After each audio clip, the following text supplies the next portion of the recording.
6385 km. Je vais te répéter ce chiffre parce qu'il faut que tu le laisses rentrer. 6385 km de frontières terrestres. C'est ce que l'Algérie doit surveiller, sécuriser, défendre chaque heure, chaque jour, chaque nuit, sans jamais s'arrêter depuis 1962. Mets ça en perspective. C'est plus que toutes les frontières extérieures de l'Espagne combinées, c'est plus que toutes les frontières de l'Italie, c'est plus que les frontières de la France métropolitaine multipliées par 3. Et ce n'est pas fini parce qu'à ces 6325 km, tu ajoutes 1600 km de côte méditerranéenne. On parle de près de 8000 km de frontières nationales que l'armée nationale populaire algérienne sécurise au quotidien, souvent en plein désert, en montagne, en zone civile sensible ou en zone d'instabilité permanente. Et maintenant, regarde de l'autre côté de la Méditerranée. L'Union européenne, 27 pays, des centaines de milliards d'euros de budget de Frontex, les gardes-côtes italiens, les gardes-côtes grecs, les marines espagnoles et françaises, tout ça réuni, et ils n'arrivent toujours pas à sécuriser leurs propres frontières méditerranéennes. Pendant que les médias français décrivent l'Algérie comme un pays incapable, pendant que certaines chaînes d'infos en continu déversent leurs bêtises quotidiennes sur Marseille ou Sévran, la réalité sur le terrain, c'est que l'ANP accomplit chaque jour un exploit logistique et militaire que toute l'Europe est incapable de reproduire avec des budgets 10 fois supérieurs. Et aujourd'hui, je vais t'expliquer comment. Mais avant de plonger dans le sujet, dis-moi en commentaire depuis quel pays tu regardes cette vidéo. Algérie, France, Canada, Belgique, Allemagne, Royaume-Uni, Italie, Espagne, Sénégal, Tunisie, Maroc, Libye, Niger, Mali, Mauritanie, États-Unis. Écris ton pays, écris ta ville et surtout dis-moi si tu avais déjà conscience de l'ampleur géographique réelle du défi sécuritaire algérien, parce que je parie que la majorité d'entre vous sous-estime complètement ces chiffres et c'est exactement pour ça que cette vidéo existe, pour te donner la vraie mesure de ce que l'armée algérienne accomplit au quotidien. Si tu n'es pas encore abonné, fais-le maintenant et active la cloche parce que dans les 20 prochaines minutes, tu vas comprendre pourquoi l'ANP est aujourd'hui l'un des piliers silencieux de la stabilité de toute la zone méditerranéenne et saharienne. Pour comprendre l'ampleur du défi, il faut d'abord comprendre la géographie. Et cette géographie, elle est brutale. L'Algérie, c'est le plus grand pays d'Afrique officiellement depuis l'éclatement du Soudan. 2 381 741 km², 4 fois la France, 3 fois et demi le Texas, 20 fois la Belgique, 55 fois la Suisse, et ce pays immense partage des frontières terrestres avec 7 pays différents. On va les regarder un par un pour que tu comprennes l'ampleur du cauchemar logistique. Au nord-ouest, tu as la frontière avec le Maroc, 1559 km. Officiellement fermé depuis 1994, mais dans les faits, c'est un lieu de trafic permanent. Du cannabis marocain qui entre en Algérie par tonnes chaque semaine, de la drogue dure qui transite vers l'Europe, du carburant algérien qui sort clandestinement vers le Maroc, des armes qui circulent dans les deux sens. Et depuis la normalisation maroco-israélienne de 2020, et l'installation potentielle de bases militaires israéliennes sur le sol marocain, une dimension stratégique totalement nouvelle est apparue. L'ANP fortifie massivement ses positions le long de cette frontière. Des images satellites publiées en avril 2026 montrent de la construction rapide de bunkers souterrains et de hangars renforcés tout le long de la frontière ouest. Cette frontière, ce n'est plus une simple zone de contrôle, c'est une ligne de front potentielle. Au sud-ouest, la frontière avec la Mauritanie, 460 km, relativement calme. Mais elle borde une zone désertique immense où des groupes armés sahéliens peuvent transiter sans être détectés pendant des semaines. Toujours au sud-ouest, la zone de contact avec le Sahara occidental et les territoires contrôlés par le Front Polisario. 42 km techniquement, mais c'est un point de friction permanent lié à un conflit non résolu depuis 1975. L'Algérie héberge sur son territoire dans les camps de Tindouf des dizaines de milliers de réfugiés sahraouis depuis plus de 50 ans. C'est une responsabilité humanitaire considérable qui pèse directement sur la gestion des frontières.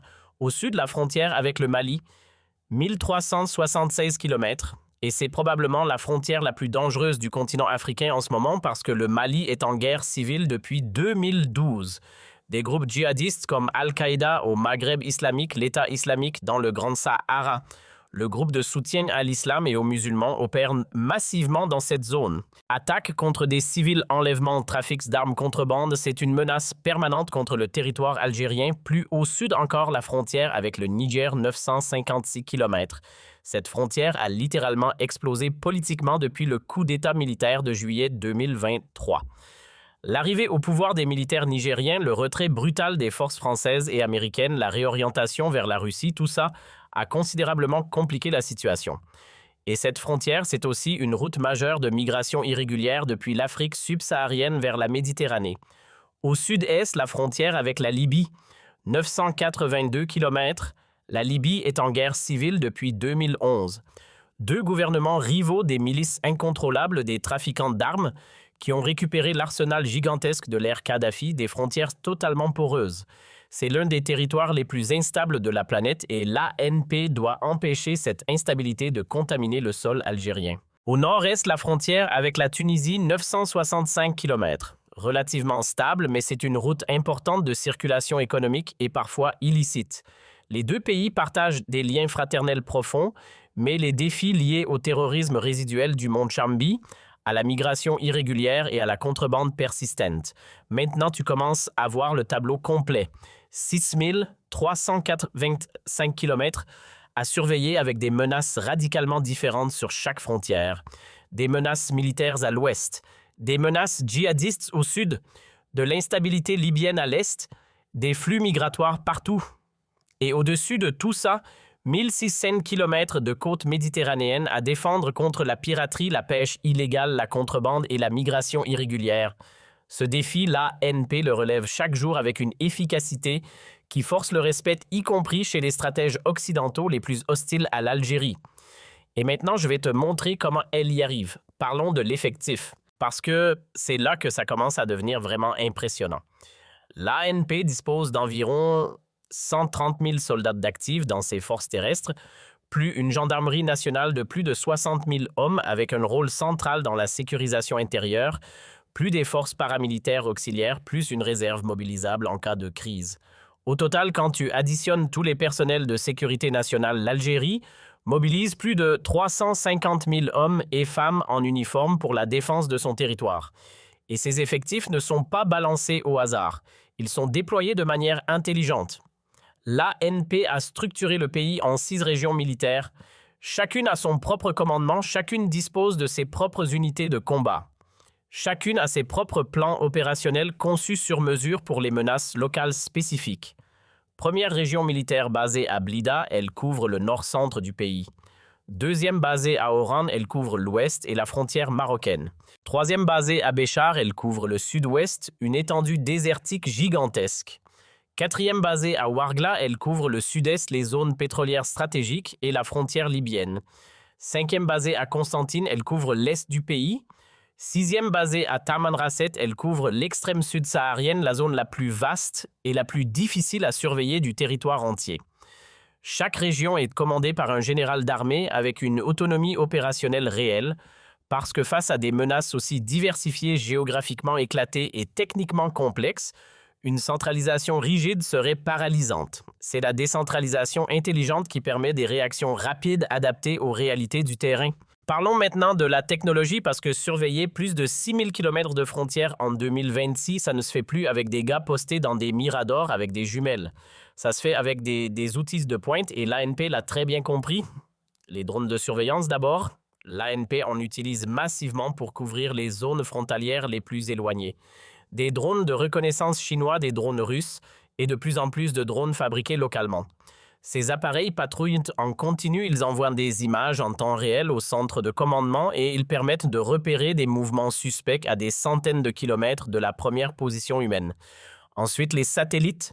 L'Algérie possède plusieurs satellites d'observation de la Terre, notamment les ALSAT, et d'autres construits en coopération avec la Chine. Ces satellites surveillent régulièrement d'immenses zones désertiques, détectent des convois suspects, identifient des campements illégaux, anticipent des déplacements de groupes armés. C'est une capacité que très peu de pays africains possèdent et elle donne à l'Algérie un avantage stratégique considérable. Les radars de surveillance ensuite. Des radars longue portée sont déployés le long des frontières les plus sensibles à l'ouest face au Maroc au sud, face au Mali et au Niger et sur tout le littoral méditerranéen. Ils détectent les aéronefs, les véhicules rapides, les embarcations maritimes. C'est une première ligne d'alerte qui permet aux unités mobiles de réagir en quelques minutes. Les systèmes de communication sécurisés aussi. L'un des points faibles historiques de beaucoup d'armées africaines, c'est la difficulté de coordonner des opérations sur des distances colossales. L'ANP a massivement investi dans des réseaux de communication militaire protégés avec des liaisons satellitaires qui permettent une coordination en temps réel entre les unités de terrain. Les postes de commandement régionaux et l'état-major central à Alger, et enfin les bases aériennes avancées. L'ANP a construit dans le Grand Sud saharien plusieurs bases aériennes modernes. Tandouf Tamanrasset in Amenas Ilizi. Ces bases permettent de projeter des hélicoptères et des avions de combat vers n'importe quel point des frontières sahariennes en quelques heures. Sans elles, la surveillance effective du Sahara serait tout simplement impossible. Si tu suis cette analyse, mets un like maintenant, ça prend 1 seconde, mais ça permet à ces informations de toucher d'autres personnes qui ne réalisent pas l'ampleur de ce que cette armée accomplit chaque jour. Et reste avec moi parce qu'on n'a pas encore parlé du plus important, les hommes. Parce que derrière les chiffres, derrière les satellites et les drones, il y a des êtres humains. Des soldats, des hommes et des femmes qui vivent dans des conditions extrêmes pour protéger leur pays. Imagine un soldat de la 6e région militaire. Il est posté à 200 km au sud de Tamanrasset en plein cœur du Sahara. L'été, la température dépasse 50 degrés à l'ombre. L'hiver, les nuits descendent en dessous de zéro. Pas d'eau courante, pas d'électricité fiable, pas de connexion Internet. Le ravitaillement arrive par hélicoptère 1 fois par semaine quand la météo le permet. Et ce soldat est là depuis des mois avec une poignée de camarades à surveiller une zone de centaines de kilomètres carrés où la moindre trace suspecte peut signifier une colonne de djihadistes en mouvement, un réseau de trafic d'armes, une cellule terroriste en préparation. Ce soldat, il existe par milliers, dispersé dans tout le Grand Sud algérien, oublié par les médias. Invisible pour l'opinion publique, mais absolument indispensable à la sécurité nationale. Ce sont eux les héros silencieux de l'Algérie moderne. Ce sont eux qui font que Tamanrasset in Salah. Janet reste dans des villes tranquilles malgré leur proximité avec des zones de guerre actives. Et l'ANP prend soin de ces hommes autant que possible. Rotation régulière entre les postes avancés et les garnisons arrière. Formation continue pour maintenir les compétences. Soins médicaux assurés même dans les zones les plus reculées. Solde correct. Avantages sociaux pour les familles. C'est tout ça qui maintient un moral solide dans une armée confrontée en permanence à des conditions extrêmes. Maintenant, les résultats. Parce qu'une stratégie de défense, ça ne se juge pas au discours, ça se juge aux résultats concrets. Et là, accroche-toi. Depuis la fin de la décennie noire au début des années 2000, l'Algérie n'a connu aucun attentat terroriste majeur sur son territoire. Aucun. Pendant que la France encaissait des attentats à Paris, à Nice, à Strasbourg, pendant que l'Allemagne était frappée à Berlin, pendant que l'Angleterre était touchée à Londres et à Manchester, pendant que l'Espagne était attaquée à Barcelone, pendant que la Belgique était frappée à Bruxelles. L'Algérie, elle, 0 attentat majeur. Les attaques ont été déjouées à temps. 6385 km. Je vais te répéter ce chiffre parce qu'il faut que tu le laisses rentrer. 6385 km de frontières terrestres. C'est ce que l'Algérie doit surveiller, sécuriser, défendre chaque heure, chaque jour, chaque nuit, sans jamais s'arrêter depuis 1962. Mets ça en perspective. C'est plus que toutes les frontières extérieures de l'Espagne combinées. C'est plus que toutes les frontières de l'Italie. C'est plus que les frontières de la France métropolitaine multipliées par 3. Et ce n'est pas fini parce qu'à ces 6325 km, tu ajoutes 1600 km de côte méditerranéenne. On parle de près de 8000 km de frontières nationales que l'armée nationale populaire algérienne sécurise au quotidien, souvent en plein désert, en montagne, en zone civile sensible ou en zone d'instabilité permanente. Et maintenant, regarde de l'autre côté de la Méditerranée. L'Union européenne, 27 pays, des centaines de milliards d'euros de budget de Frontex, les gardes-côtes italiens, les gardes-côtes grecs, les marines espagnoles et françaises, tout ça réuni, et ils n'arrivent toujours pas à sécuriser leurs propres frontières méditerranéennes. Pendant que les médias français décrivent l'Algérie comme un pays incapable, pendant que certaines chaînes d'infos en continu déversent leurs bêtises quotidiennes sur Marseille ou Sévran. La réalité sur le terrain, c'est que l'ANP accomplit chaque jour un exploit logistique et militaire que toute l'Europe est incapable de reproduire avec des budgets 10 fois supérieurs. Et aujourd'hui, je vais t'expliquer comment. Mais avant de plonger dans le sujet, dis-moi en commentaire depuis quel pays tu regardes cette vidéo. Algérie, France, Canada, Belgique, Allemagne, Royaume-Uni, Italie, Espagne, Sénégal, Tunisie, Maroc, Libye, Niger, Mali, Mauritanie, États-Unis. Écris ton pays, écris ta ville et surtout dis-moi si tu avais déjà conscience de l'ampleur géographique réelle du défi sécuritaire algérien, parce que je parie que la majorité d'entre vous sous-estime complètement ces chiffres et c'est exactement pour ça que cette vidéo existe, pour te donner la vraie mesure de ce que l'armée algérienne accomplit au quotidien. Si tu n'es pas 6385 km. Je vais te répéter ce chiffre parce qu'il faut que tu le laisses rentrer. 6385 km de frontières terrestres. C'est ce que l'Algérie doit surveiller, sécuriser, défendre chaque heure, chaque jour, chaque nuit, sans jamais s'arrêter depuis 1962. Mais ça en perspective, c'est plus que toutes les frontières extérieures de l'Espagne combinées, c'est plus que toutes les frontières de l'Italie, c'est plus que les frontières de la France métropolitaine multipliées par 3. Et ce n'est pas fini parce qu'à ces 6325 km, tu ajoutes 1600 km de côte méditerranéenne. On parle de près de 8000 km de frontières nationales que l'armée nationale populaire algérienne sécurise au quotidien, souvent en plein désert, en montagne, en zone civile sensible ou en zone d'instabilité permanente. Et maintenant, regarde de l'autre côté de la Méditerranée. L'Union européenne, 27 pays, des centaines de milliards d'euros de budget de Frontex, les gardes-côtes italiens, les gardes-côtes grecs, les marines espagnoles et françaises, tout ça réuni, et ils n'arrivent toujours pas à sécuriser leurs propres frontières méditerranéennes. Pendant que les médias français décrivent l'Algérie comme un pays incapable, pendant que certaines chaînes d'infos en continu déversent leurs bêtises quotidiennes sur Marseille ou Sévran, la réalité sur le terrain, c'est que l'ANP accomplit chaque jour un exploit logistique et militaire que toute l'Europe est incapable de reproduire avec des budgets 10 fois supérieurs. Et aujourd'hui, je vais t'expliquer comment. Mais avant de plonger dans le sujet, dis-moi en commentaire depuis quel pays tu regardes cette vidéo. Algérie, France, Canada, Belgique, Allemagne, Royaume-Uni, Italie, Espagne, Sénégal, Tunisie, Maroc, Libye, Niger, Mali, Mauritanie, États-Unis.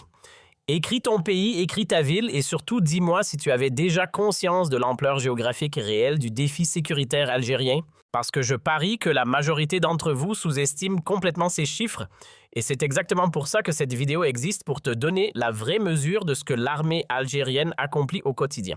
Si tu n'es pas encore abonné, fais-le maintenant et active la cloche parce que dans les 20 prochaines minutes, tu vas comprendre pourquoi l'ANP est aujourd'hui l'un des piliers silencieux de la stabilité de toute la zone méditerranéenne et saharienne.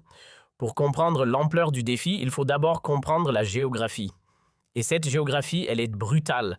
L'Algérie, c'est le plus grand pays d'Afrique officiellement depuis l'éclatement du Soudan.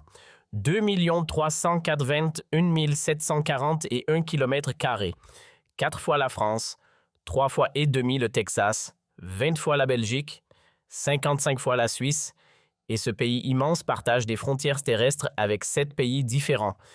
On va les regarder un par un pour que tu comprennes l'ampleur du cauchemar logistique. Au nord-ouest, tu as la frontière avec le Maroc, 1559 km. Officiellement fermé depuis 1994, mais dans les faits, c'est un lieu de trafic permanent. Du cannabis marocain qui entre en Algérie par tonnes chaque semaine, de la drogue dure qui transite vers l'Europe, du carburant algérien qui sort clandestinement vers le Maroc, des armes qui circulent dans les deux sens. Et depuis la normalisation maroco-israélienne de 2020 et l'installation potentielle de bases militaires israéliennes sur le sol marocain, une dimension stratégique totalement nouvelle est apparue. L'ANP fortifie massivement ses positions le long de cette frontière. Des images satellites publiées en avril 2026 montrent de la construction rapide de bunkers souterrains et de hangars renforcés tout le long de la frontière ouest. Cette frontière, ce n'est plus une simple zone de contrôle, c'est une ligne de front potentielle. Au sud-ouest, la frontière avec la Mauritanie, 460 km, relativement calme. Mais elle borde une zone désertique immense où des groupes armés sahéliens peuvent transiter sans être détectés pendant des semaines. Toujours au sud-ouest, la zone de contact avec le Sahara occidental et les territoires contrôlés par le Front Polisario. 42 km techniquement, mais c'est un point de friction permanent lié à un conflit non résolu depuis 1975. L'Algérie héberge sur son territoire dans les camps de Tindouf des dizaines de milliers de réfugiés sahraouis depuis plus de 50 ans. C'est une responsabilité humanitaire considérable qui pèse directement sur la gestion des frontières. Au sud, la frontière avec le Mali, 1376 km, et c'est probablement la frontière la plus dangereuse du continent africain en ce moment parce que le Mali est en guerre civile depuis 2012. Des groupes djihadistes comme Al-Qaïda au Maghreb islamique, l'État islamique dans le Grand Sahara, le groupe de soutien à l'islam et aux musulmans opère massivement dans cette zone. Attaques contre des civils, enlèvements, trafics d'armes, contrebande, c'est une menace permanente contre le territoire algérien. Plus au sud encore, la frontière avec le Niger, 956 km. Cette frontière a littéralement explosé politiquement depuis le coup d'État militaire de juillet 2023. L'arrivée au pouvoir des militaires nigériens, le retrait brutal des forces françaises et américaines, la réorientation vers la Russie, tout ça a considérablement compliqué la situation. Et cette frontière, c'est aussi une route majeure de migration irrégulière depuis l'Afrique subsaharienne vers la Méditerranée. Au sud-est, la frontière avec la Libye, 982 km. La Libye est en guerre civile depuis 2011. Deux gouvernements rivaux des milices incontrôlables des trafiquants d'armes qui ont récupéré l'arsenal gigantesque de l'ère Kadhafi, des frontières totalement poreuses. C'est l'un des territoires les plus instables de la planète et l'ANP doit empêcher cette instabilité de contaminer le sol algérien. Au nord-est, la frontière avec la Tunisie, 965 km. Relativement stable, mais c'est une route importante de circulation économique et parfois illicite. Les deux pays partagent des liens fraternels profonds, mais les défis liés au terrorisme résiduel du mont Chambi, à la migration irrégulière et à la contrebande persistante. Maintenant, tu commences à voir le tableau complet. 6325 km à surveiller avec des menaces radicalement différentes sur chaque frontière. Des menaces militaires à l'ouest, des menaces djihadistes au sud, de l'instabilité libyenne à l'est, des flux migratoires partout.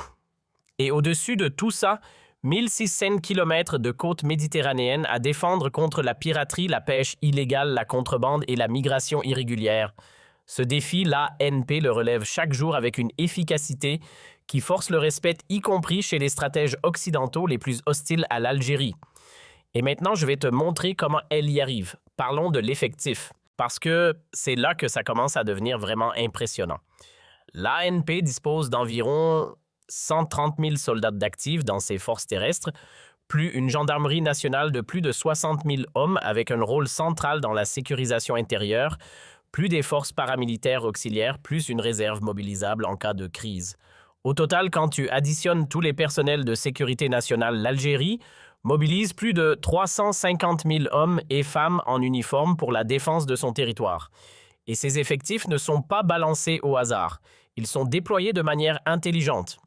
L'ANP a structuré le pays en 6 régions militaires. Chacune a son propre commandement, chacune dispose de ses propres unités de combat.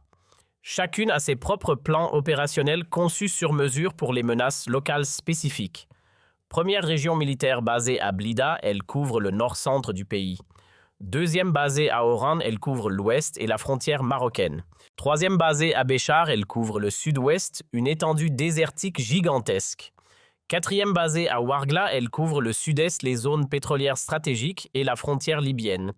Cinquième basée à Constantine, elle couvre l'est du pays. Sixième basée à Tamanrasset, elle couvre l'extrême sud saharienne, la zone la plus vaste et la plus difficile à surveiller du territoire entier. Chaque région est commandée par un général d'armée avec une autonomie opérationnelle réelle, parce que face à des menaces aussi diversifiées, géographiquement éclatées et techniquement complexes, une centralisation rigide serait paralysante. C'est la décentralisation intelligente qui permet des réactions rapides adaptées aux réalités du terrain. Parlons maintenant de la technologie parce que surveiller plus de 6000 km de frontières en 2026, ça ne se fait plus avec des gars postés dans des miradors avec des jumelles. Ça se fait avec des outils de pointe et l'ANP l'a très bien compris. Les drones de surveillance d'abord. L'ANP en utilise massivement pour couvrir les zones frontalières les plus éloignées. Des drones de reconnaissance chinois, des drones russes et de plus en plus de drones fabriqués localement. Ces appareils patrouillent en continu, ils envoient des images en temps réel au centre de commandement et ils permettent de repérer des mouvements suspects à des centaines de kilomètres de la première position humaine. Ensuite, les satellites. L'Algérie possède plusieurs satellites d'observation de la Terre, notamment les ALSAT, et d'autres construits en coopération avec la Chine. Ces satellites surveillent régulièrement d'immenses zones désertiques, détectent des convois suspects, identifient des campements illégaux, anticipent des déplacements de groupes armés. C'est une capacité que très peu de pays africains possèdent et elle donne à l'Algérie un avantage stratégique considérable. Les radars de surveillance ensuite. Des radars longue portée sont déployés le long des frontières les plus sensibles à l'ouest face au Maroc au sud, face au Mali et au Niger et sur tout le littoral méditerranéen. Ils détectent les aéronefs, les véhicules rapides, les embarcations maritimes. C'est une première ligne d'alerte qui permet aux unités mobiles de réagir en quelques minutes. Les systèmes de communication sécurisés aussi. L'un des points faibles historiques de beaucoup d'armées africaines, c'est la difficulté de coordonner des opérations sur des distances colossales.